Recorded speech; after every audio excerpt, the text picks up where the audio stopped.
If you've ever felt trapped by a manipulative boss, a toxic relationship, or someone who just drains your energy, Rebecca's insights are a game changer. I get emails and DMs every single day from people who are saying, you saved my life. I was in a dark place, and if it weren't for you, I might have committed suicide. Rebecca Zung's a former top attorney who's now dedicated to helping people take back their power from narcissists and difficult personalities. She's a best-selling author and a creator of a S.L.A.Y method, a proven strategy for setting boundaries and negotiating with those who thrive on making life hard. In today's episode, Rebecca shares top tips on how to stand your ground, reclaim your peace, and transform your approach to dealing with the toughest people. If they're dealing with a boss, or anybody really, I always say that the first thing to do is get ready for practical and empowering strategies that can make all the difference. Let's dive in.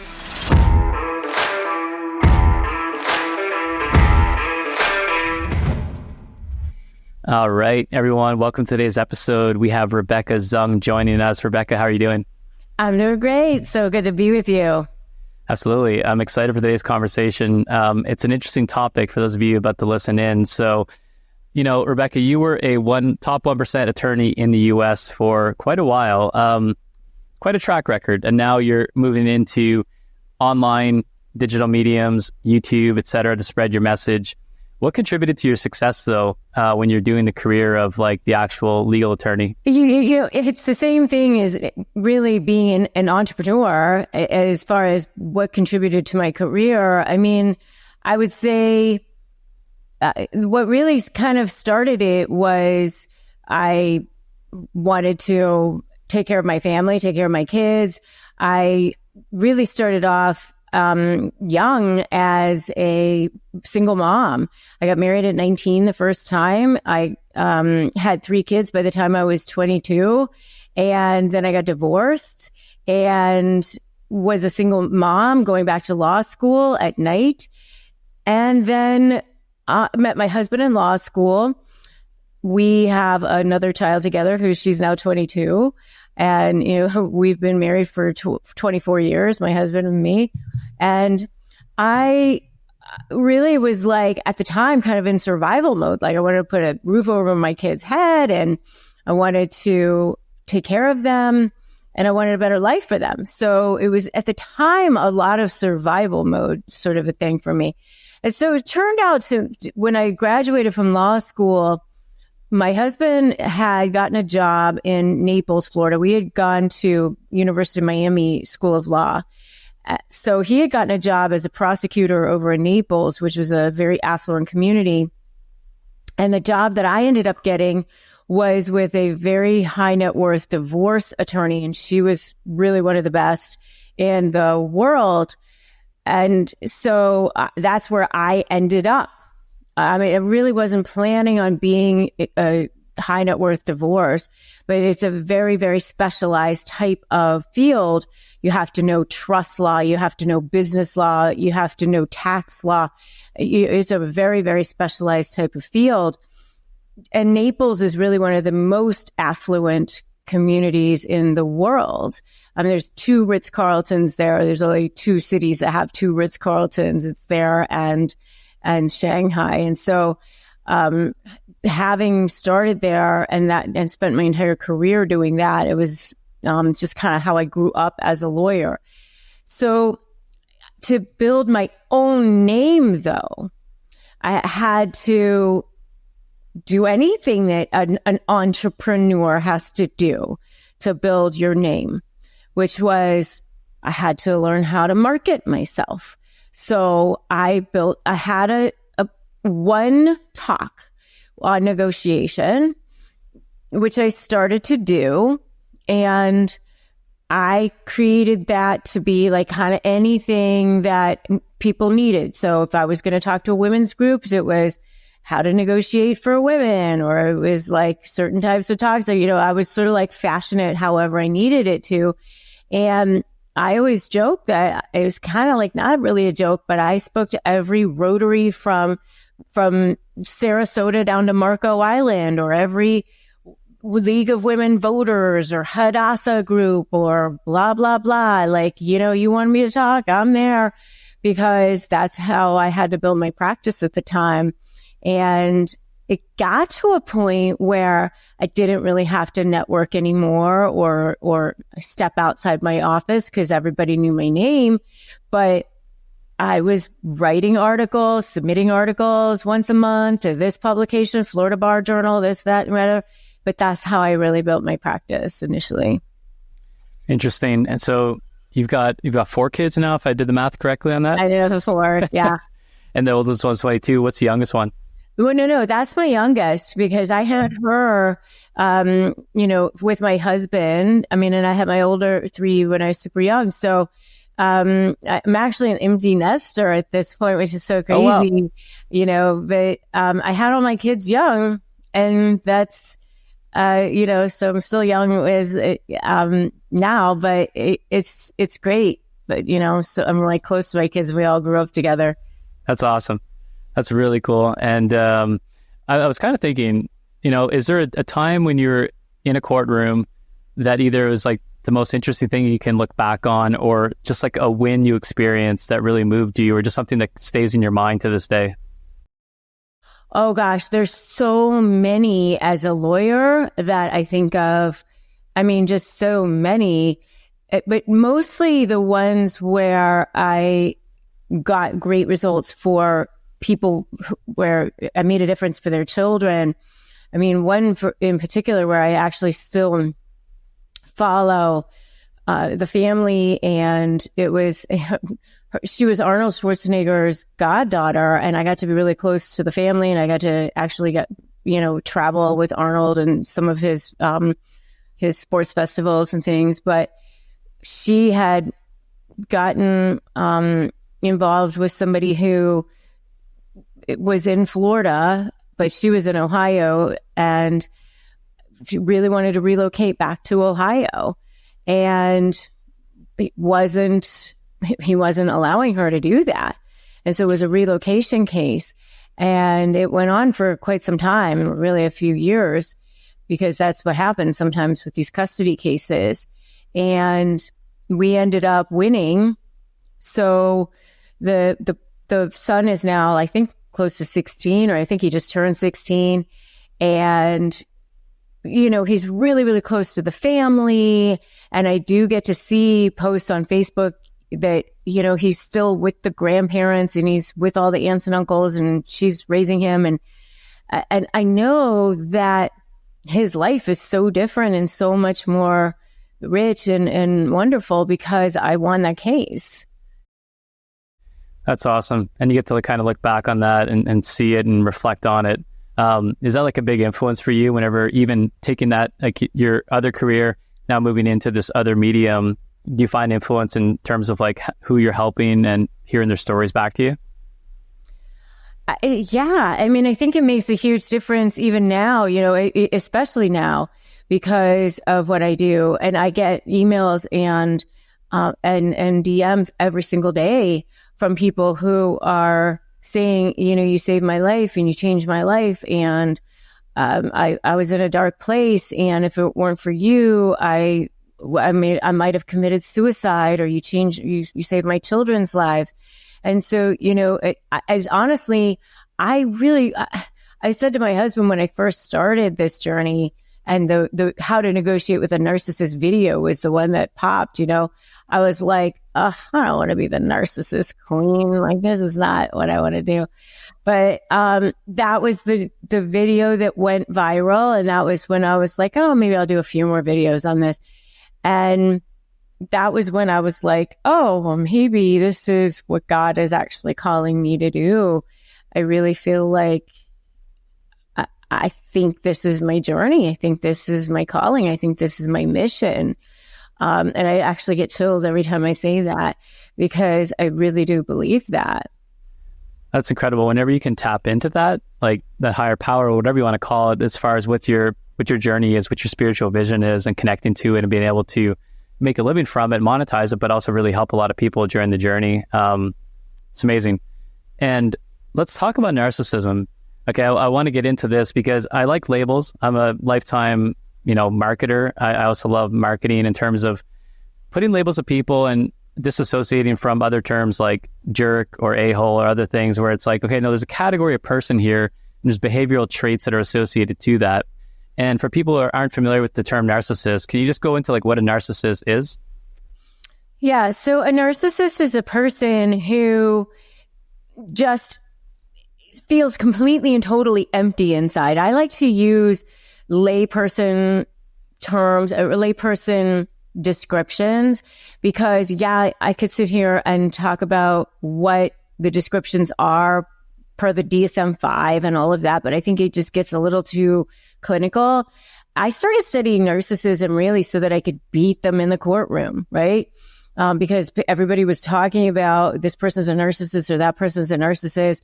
But, I really think it's easier to understand it's a person who feels totally and completely empty inside. It's this dark pit, dark hole that it can never be filled. And so what they do is they look for endless sources of what they call narcissistic supply to try to fill it. And so everybody who's around them ends up feeling totally and completely empty and depleted, but it can never be filled. So it really doesn't matter who the person is around them. They're just going to try to take from that person. So the thing is, though, what people don't understand is that there are different grades of narcissistic supply. So there's what I call diamond level supply, which is image, reputation, how they look to the world, and they'll protect and defend that at any cost. And then there's what I call coal level supply, which is the lower form of supply, which is degrading people and manipulating people and smearing people. And it's what I call like the dark underbelly of narcissistic supply. And that is kind of also very, very important, and they want it all. But when they go to negotiate, they really are going to try to keep it all. They don't even realize what they're doing.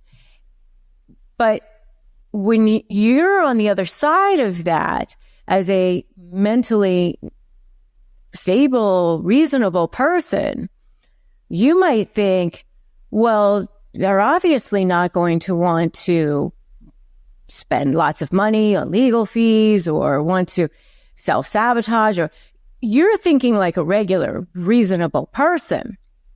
They're not thinking that way.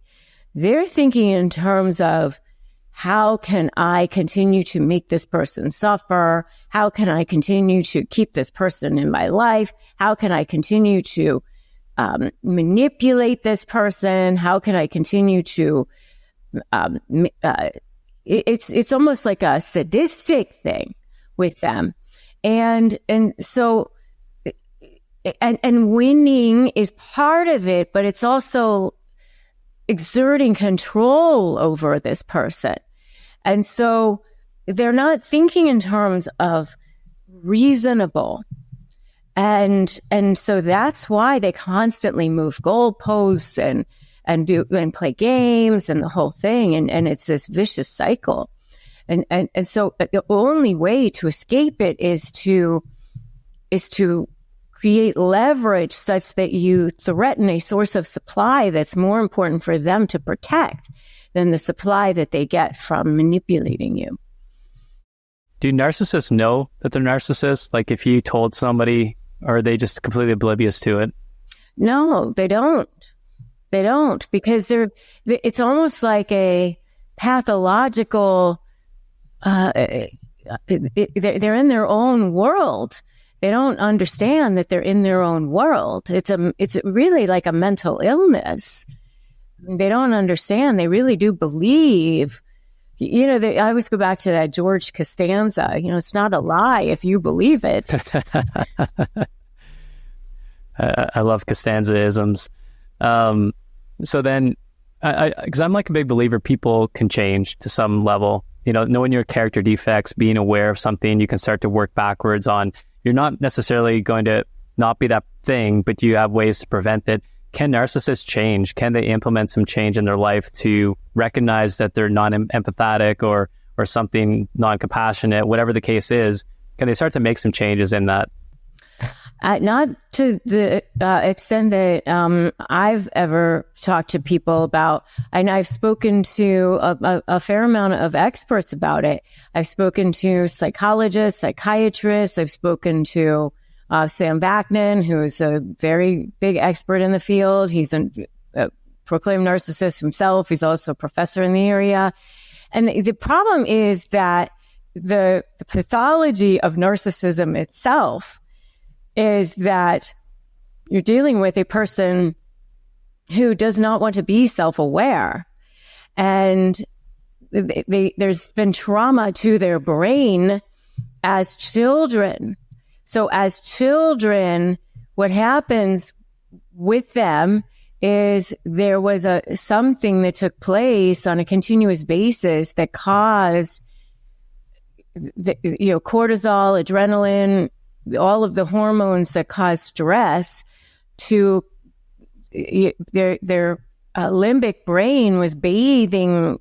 These hormones were bathing their limbic brain in these chemicals continuously because of stress, whether it was that they were exposed to abuse or neglect, or it could be overindulgence, or whatever the situation might have been. But it caused arrested development in the limbic system part of their brain. And so you're dealing with basically a 2-year-old in an adult body. So what happens is when they are triggered as adults by whatever it is that triggers them, it could be a slight, it could be an eye roll, it could be a tone of voice, it could be that they're going to be exposed, they're going to lose control, it could be whatever it is. But then what happens is when they do feel that this is coming on, there's a part of their personality called splitting, where they immediately turn on a dime. So you're either for them or against them. Everything's black or white. So immediately you're the enemy. And then you have to become public enemy number one. Because if you're not for me, then you're my enemy. And so now I have to take you down. Now I have to expose you. Now I have to make sure that you look bad before you can make me look bad. So it's the game is on. Interesting. So it begs a question for me, especially dealing with like marketing professionals.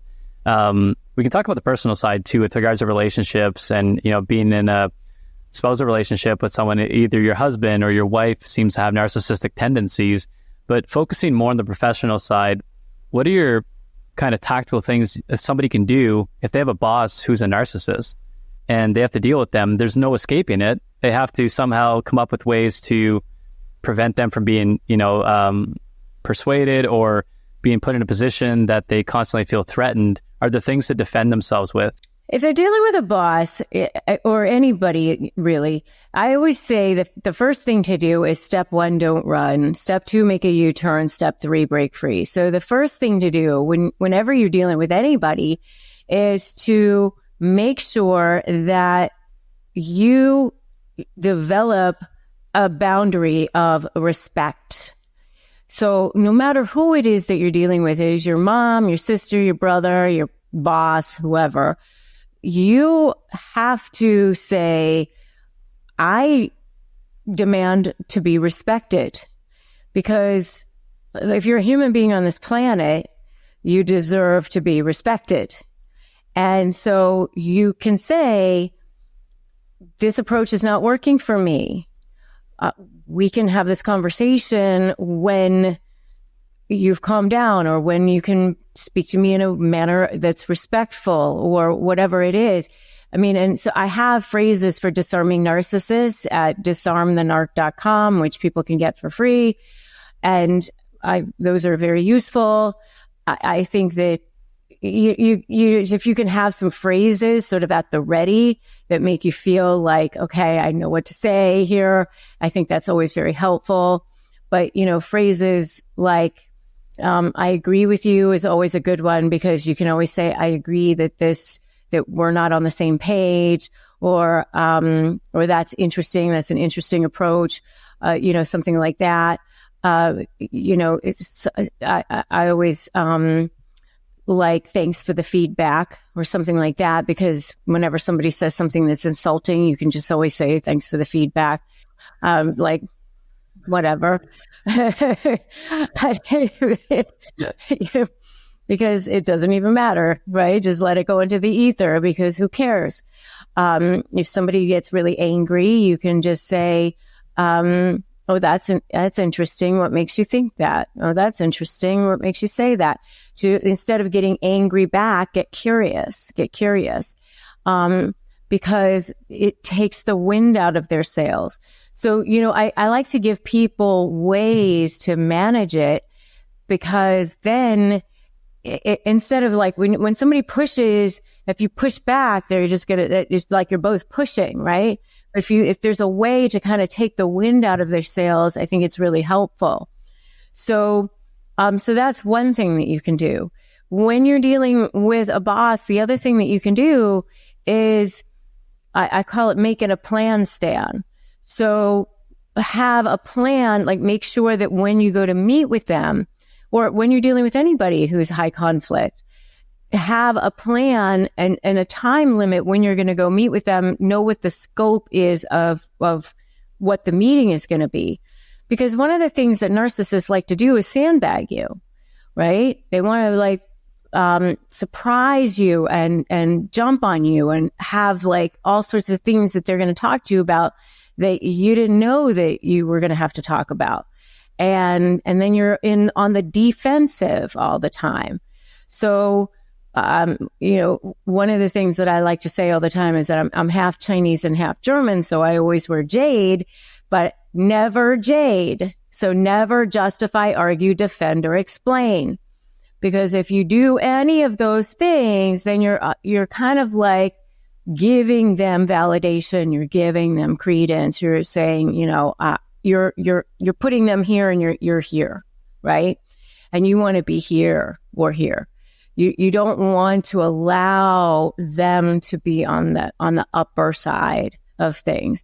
So you don't want to defend yourself. You don't want to be explaining, because who are they? Who are they? Number one. And number two, you're never going to convince them of anything anyway. So you're never going to get a narcissist to go, oh, you know what? I'm totally convinced now. You've really moved me. They're never going to do that. So you don't never do that. Right. So what you want to do is you want to make sure that you have a time limit, when you go to meet with them, an agenda, time limit, scope. And then if they try to go beyond any of those things, you go, oh, no, we're here to meet on these items. This is what we're here to discuss. And I'm going to ask you to please respect that this is what we're here to discuss today.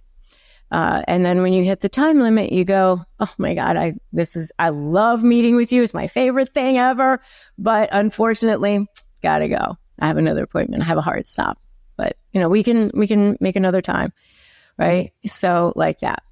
Then you're taking control. Those are great. I love tools and frameworks, like things that people can go to without thinking.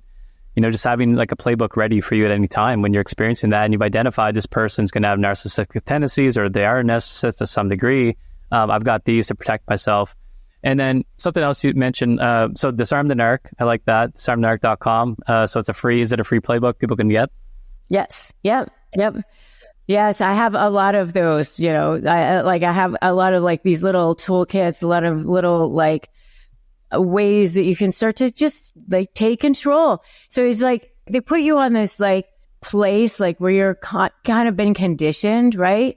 And you want to do a 180, right? You're kind of doing a 180 so that you're the one who's taking control, and then you want to get free.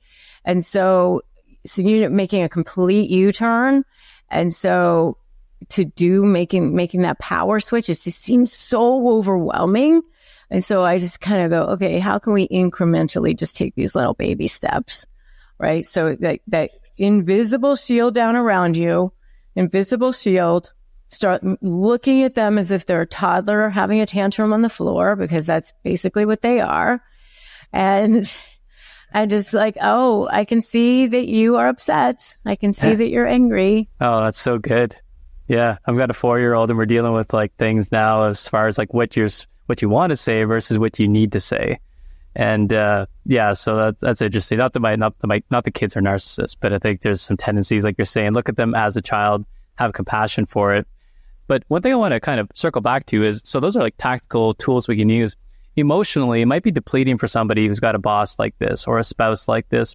Do you have any like emotional tools besides detaching from the component of like, this has nothing to do with me, this is who they are, but are there things that people can do emotionally to kind of cope with this in addition to the tools you mentioned?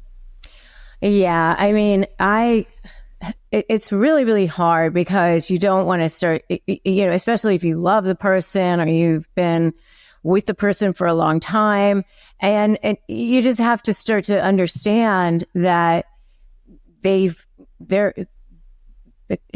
it's not about you, and you have to start to see that it's about who they are, and they're limited people. It's within their brain. And it's so, within my high conflict negotiation coaching program, I do have tools like breathing techniques and tapping, and, because you have to understand that you do have brain fog, you do have CPTSD, you do have all sorts of things that have gone on with you, especially because of what I call the dopamine cortisol mix that has gone on. So what happens when you're dealing with narcissists is that they start off with this love bombing, which, the dopamine hit goes crazy, right? And then you go right to cortisol with the discard. And there's a study out of Stanford University by a professor there named Robert Sapolsky. And it was really done on monkeys where he was really studying about the addiction to, like, I think video games and slot machines and that sort of thing. But it really pertains to narcissism as well. But what he found was with these monkeys is that they when they were playing with these machines, and they were given a treat every time they would hit this lever, but they knew when they would hit the lever, they would get this treat. Hit the lever, get the treat. Hit the lever, get the treat. But they knew that when the lever was coming, they knew there was predictability that nothing happened in their brain, right? But when he added the variability factor to it, like, so that they didn't know the unpredictability piece, they didn't know when this was going to take place. That's when the dopamine levels in their brain rose to the level of cocaine. It was like, oh my God, when is it going to happen? When is it going to happen? I want it to happen. Come on, give me the thing. Give me the thing. And that's the same thing. So they kept pushing the button. Come on, give me the treat. Give me the treat. Give me the treat.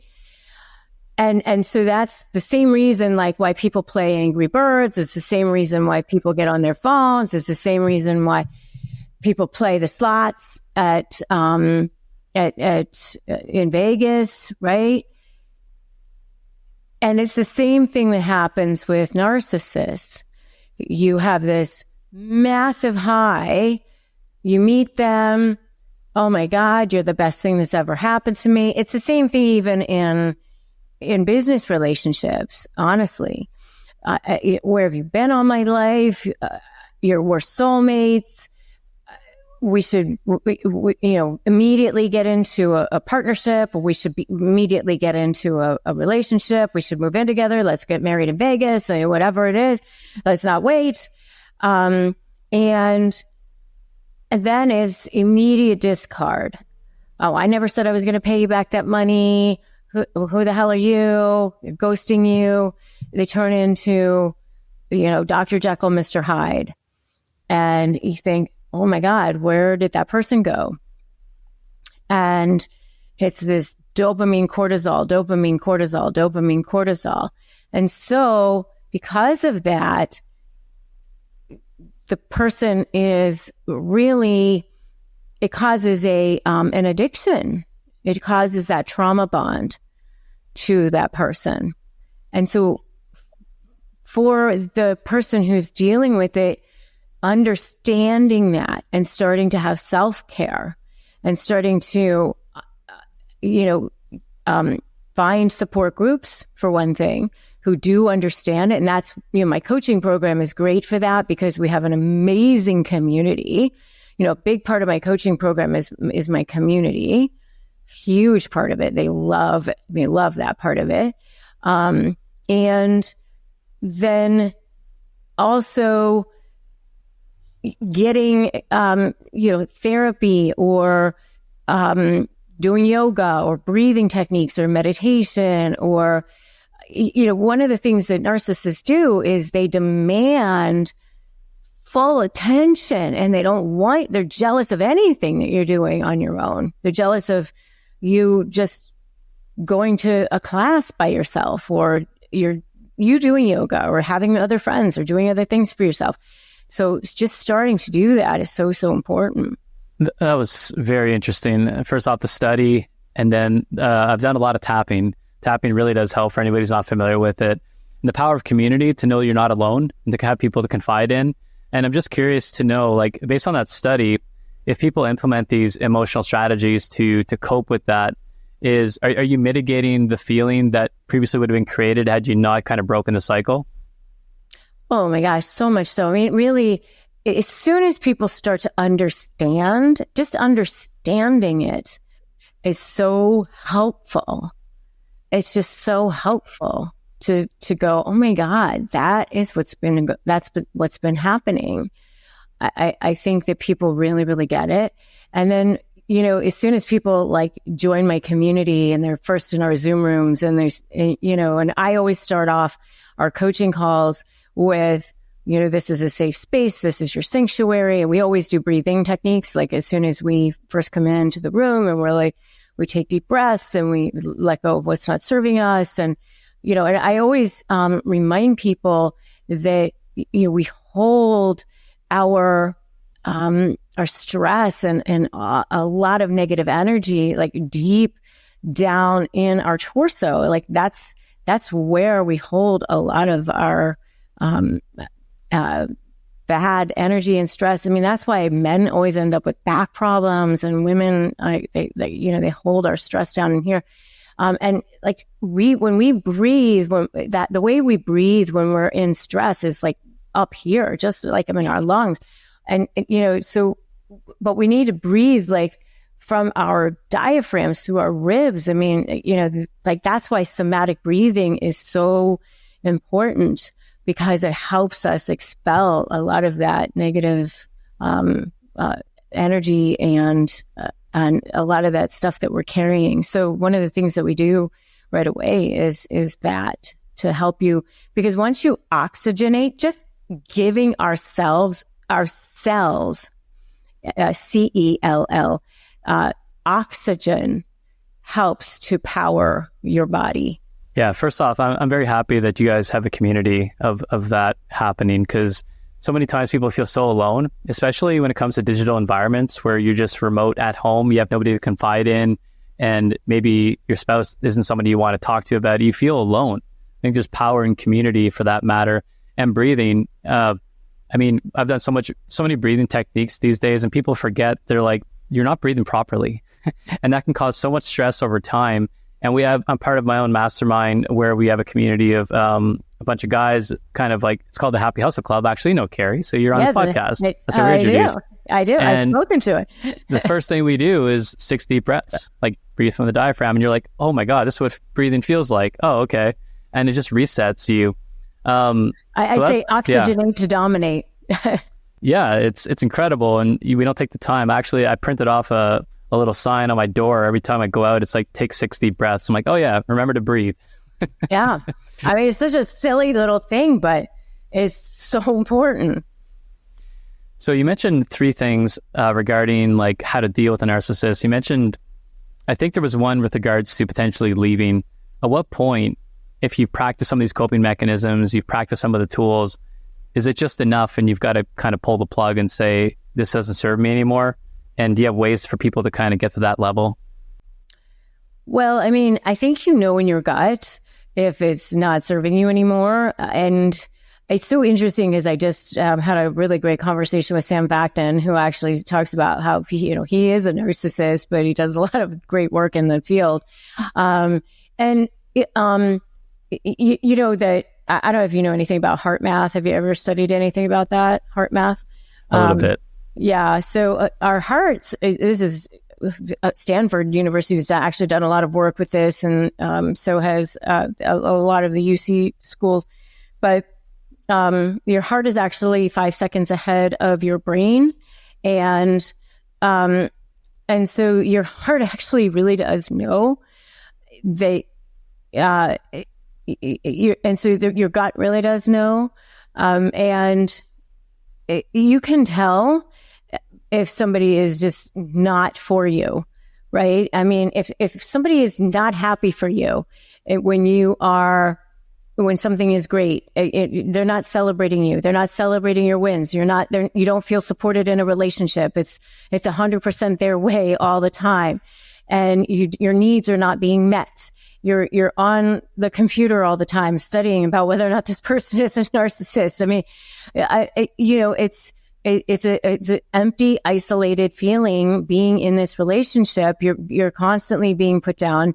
They don't, when you try to bring up your needs, it's, you're being accused of being, difficult. It's, when you're in this type of a relationship, this person is not interested in going to therapy. This person is not interested in personal development. This person is not interested in working on themselves or the relationship. It's a very, when you're in that type of a relationship, everything is your fault. So, I mean, I think it's pretty clear. Yeah, I think it becomes the inability after you've tried everything, you've exhausted all possibilities, you've tried the tools, and if you're still not feeling it, then you might be time to move on. So with that being said, negotiations, a little bit different, but are there any additional tips, tactics you have when it comes to negotiating, whether deals, your own raise with your boss, or just negotiation specific strategies for dealing with a narcissist? Yeah. So I have something called the S.L.A.Y method of negotiating with narcissists. I call it a S.L.A.Y method blueprint. It's the roadmap. And I love the name too, by the way. Thank you. It's the only way that you can really get what you want with a narcissist, because, so many people are like, oh, I don't want to fight. I don't want to have to do this.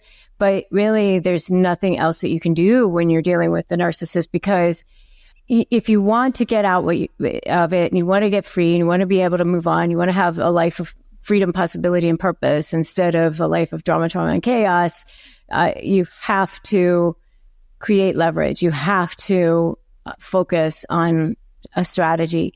So S stands for strategy, and that is your vision. Where is it that you want to go? Be very, very specific about it. What is it that you want? I mean, so many people, they're focusing on what is it that they don't want, and what is it that they're trying to defend against, and get really specific. What is it that you want? And leverage is what I alluded to earlier, which is threatening a source of supply that's more important for them to protect than the supply that they're getting from manipulating you. And so you've got to start thinking about what is their diamond level source of supply. And that will inform everything.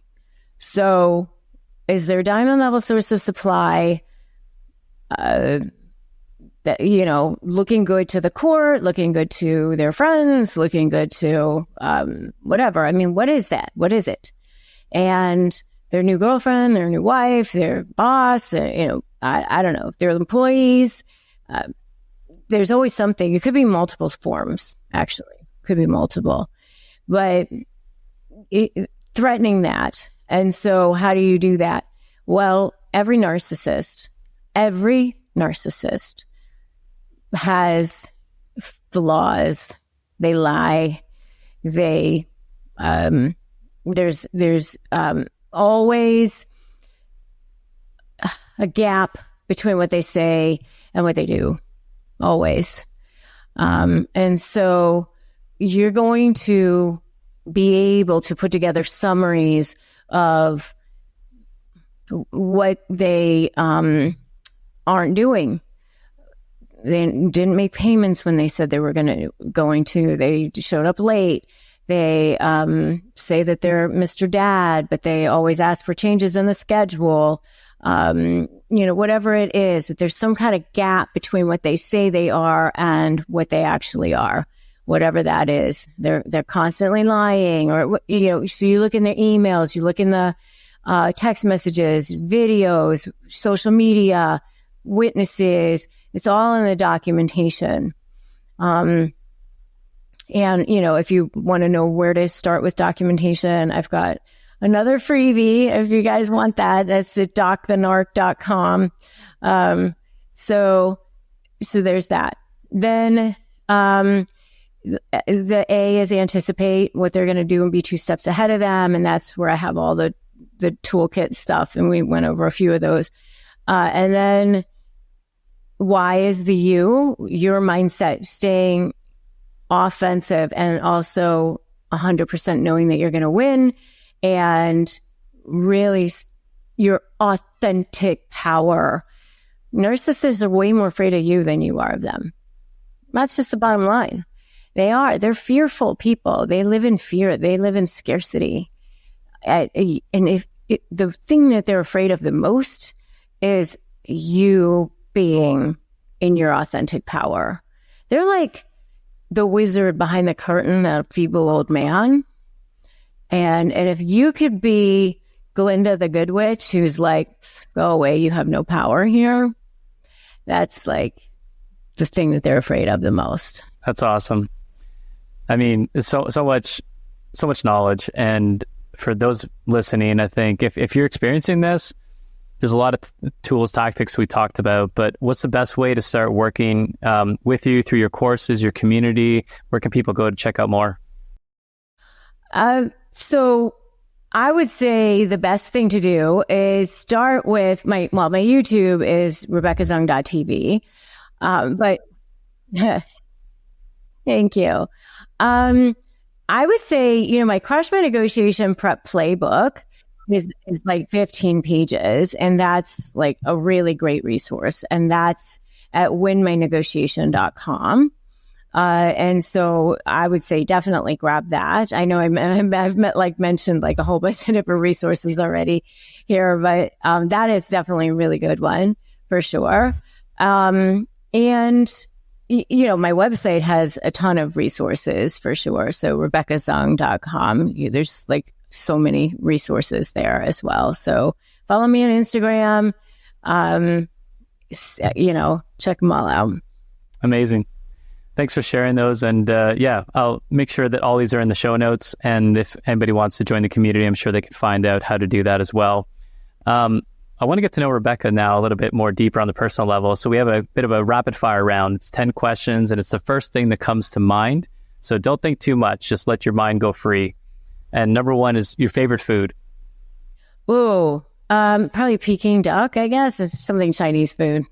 Somebody else just mentioned duck the other day, and I was like, man, okay, duck. Yeah, Peking duck, or maybe xiaolongbao, which is like soup dumplings or something Chinese food. What's your best memory? Best memory? Oh, gosh. I don't know. Maybe going to the beach with my dad when we were kids, going to Virginia Beach and, doing stuff with my dad when I was little. Nice. If you had another go around, if you got to write a new story for your life, what would it be in like 30 seconds or less? Another story for my life. I don't think that, I would change anything. Everything that I've done has brought me to this point.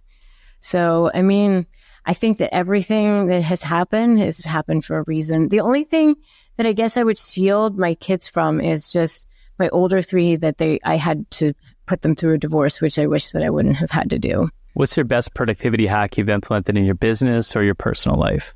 I do an evening journal and a morning journal. And so like I plan my day the next day.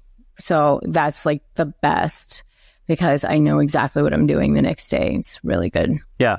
I like showing up and just knowing exactly what I'm doing. I don't have to think about it. Just dive right in. So, bit of a trick question. Most people don't want to retire, but in your traditional retirement years, what do you see yourself moving into more? What do you want to be doing?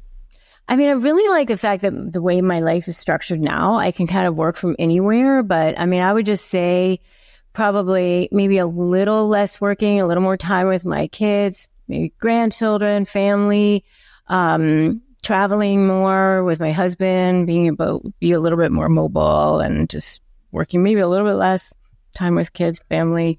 Yeah, I hear you. And I share those. And grandkids would be fun. I think, you have all the fun and not a lot of the responsibility. Yeah. What's a book that changed your life? A book that changed my life? Probably A Woman's Worth by Marianne Williamson. This one's a little bit deeper, but what do you want to be remembered for? Oh, gosh. I would say really transforming people's lives, making them feel like worthy, better, changing people's lives as far as like being able to have difficult conversations and really be able to feel like they are powerful and worthy. Yeah. And I think through the tools, I mean, just from the outside in, it's like protection. You're offering protection for people too, like they can protect themselves. So maybe this is an easy answer, but what's one skill you'd recommend they develop early on in life to have maximum impact? I would say being able to communicate from a place of authentic power, knowing who they are. Okay, I like that one. And if we were getting together in like a year from today, is there something that you're planning or you're looking to get accomplished in the next year that we'd be celebrating? Getting my program into corporations, companies. Oh, yeah, that's a good one. Yeah.